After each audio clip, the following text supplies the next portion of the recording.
प्रिय मित्रों, अगली पोस्ट में हमने जाना कि मन के काम करने की एक खास सिस्टम है जिसको भगवान श्री कृष्ण ने गीता में बताया है। वो हमने देखा कि हमें पांचों ज्ञान इंद्रिय से माहिती मिल रही है, फिर इच्छा जगती है, उसके अनुसंधान में हमें क्रोध आता है, फिर जिसके बिना हम सुख से जीते थे वह स्मृति चली जाती है, और फिर जो निर्णय लेंगे उससे हमारा पतन होगा। तो इस सिस्टम को काम करती देखने के लिए हम 3 घटना का विश्लेषणात्मक अभ्यास करेंगे ताकि हम उसे ठीक तरह से जाने। तो आओ हम पहली घटना रामायण की ही ले, जिसमें भगवान श्री राम के राज्याभिषेक होने की तैयारी पूर्ण रूप से हो चुकी है। इसकी पूर्व संध्या पर कैकेयी की मुलाकात मंथरा से होती है और मंथरा कैकेयी को बताती है कि अगर राम राजा बने तो कौशल्या राजमाता बनेगी और तुम सिर्फ रानी बन के रह जाओगी। कैकेयी को बात जच गई, राजगादीपन की इच्छा जाग गई। बाद में क्या हुआ ये हम सब जानते हैं। दूसरी घटना दिल्ली के सम्राट अकबर की है। अजवर के पास सब कुछ था, लेकिन एक संतान की खोट थी। बड़ी मन्नत के बाद सलीम का जन्म हुआ। एक दिन दरबार में अनारकली नाची। सलीम को जच गई, पाने की इच्छा जाग गई, और बात ये तक पहुंच गई कि बाप बेटे ने आमने सामने तलवार खींच ली। अब तीसरी घटना, एक बच्चा अपने घर के आंगन में अपने सारे खिलौने से खेल रहा है। कुछ कम नहीं है। इतने में एक गुब्बारे वाला निकला।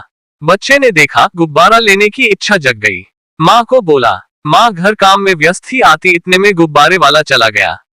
बच्चा रोने लगा, सारे खिलौने फेंक दिए और एक खिलौना पानी के बर्तन में दे मारा।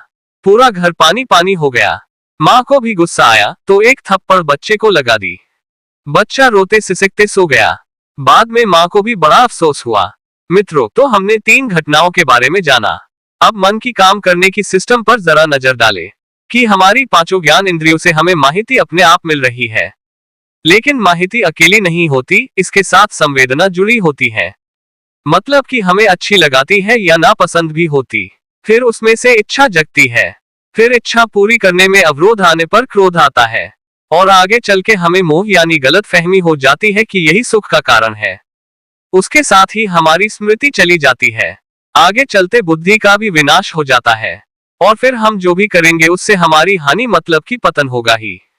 तो ये सिस्टम हमारे जीवन कैसे काम करती है।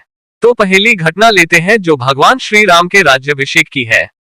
सुबह राज्याभिषेक होने वाला था, सब तैयारियां हो चुकी थी। कैकेयी भी सहमत थी क्योंकि जो भी हो रहा था वह परंपरा के अनुसार ही हो रहा था। लेकिन मंथरा के मिलने के बाद अगर भरत को राजगादी मिले तो वह राजमाता बन सकती है, उस संभावना को लेके इसको पाने की इच्छा हुई और वो पूरी करने के लिए अपने पास दशरथ के दिए 2 वचन का सामर्थ्य था। यहाँ हम सिस्टम को काम करती देखे कि मंथरा से माहिती मिली, सुखद संवेदना के साथ उस पर चिंतन हुआ, इच्छा जागी, लेकिन उसे पूरी करने में कई अवरोध आएंगे ही तो कोप भुवन में जाके बैठ गई। मतलब कि क्रोध का भी आगमन हो गया। राजा दशरथ आए, उसके आगे अपनी मांग रखी। दशरथ आश्चर्यचकित हो गए। अब कैकेयी पर सिस्टम का प्रभाव देखे। अब तक वह पूरी तरह सम्मोहित हो गई थी, अब इसको राजगादी ही सुख का कारण दिखाई देने लगा। दशरथ के बहुत समझाने पर उसकी एक न मानी। अब सिस्टम आगे बढ़ती है। जिस दशरथ के लिए वह स्वयं लड़ाई के मैदान में गई थी और दशरथ को सहाय रूप बनी थी, वो स्मृति चली गई। और अब आता है सिस्टम का अंतिम चरण कि अब वह जो करने जा रही है वह कतई वाजिब न था। पूरे परिवार को दुख रूप निर्णय, जो बुद्धि की विनाश का प्रतीक रूप निर्णय, भरत को राजगादी और राम को वनवास लेकर वह स्वयं राज परिवार और अयोध्या की प्रजा की नजर से उतर गई।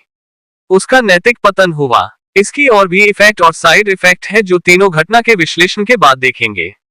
अब दूसरी घटना, सम्राट अकबर के यहाँ संतान न थी तो बड़ी मन्नत के बाद सलीम का जन्म हुआ था। तो अकबर को सलीम बहुत प्रिय था और सलीम की हर इच्छा पूरी होती थी। बड़े लाड कोट के साथ सलीम की परवरिश हुई थी तो सलीम भी अपने पिता पर जान छिड़कता था। दोनों एक दूसरे को जान से बढ़कर प्यारे थे। लेकिन जब दरबार में अनारकली नाची, बड़ी खूबसूरत थी, सलीम को जच गई। इस पर चिंतन चला, पाने की इच्छा जाग गई, और यह इच्छा ऐसे तो पूरी होने वाली नहीं थी। सलीम को क्रोध आया।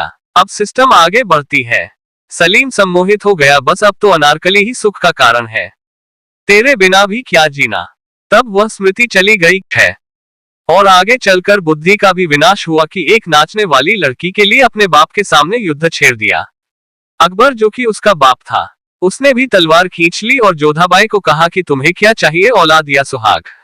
अब तीसरी घटना देखे, बच्चा खेल रहा है, उसके पास कई खिलौने हैं, कुछ कम नहीं है, बड़ी प्रसन्नता के साथ सब कुछ ठीक चल रहा है। इतने में गुब्बारे वाला निकला, अच्छा लगा, लेने की इच्छा जागी। अपनी माँ को बोला, लेकिन माँ को कुछ देर लगी, इतने में गुब्बारे वाला चला गया। बच्चा सम्मोहित हुआ कि बस गुब्बारा ही सुख का कारण है। इच्छा पूर्ति में बाधा आए, क्रोध आया, खिलौने फेंक दिए। स्मृति चली गई कि जिस खिलौने बगैर सुख से जिया जाता था। फिर बुद्धि का विनाश कि एक गुब्बारे के लिए अपनी माँ को मारने लगा और घर में शांति का पतन हुआ। तो इस तीनों घटनाओं में हमने देखा कि हमें हमारे आसपास के वातावरण में से माहिती मिल रही है, सुखद संवेदना के साथ मिल रही है, हमारी भीतर इच्छा जाग रही है।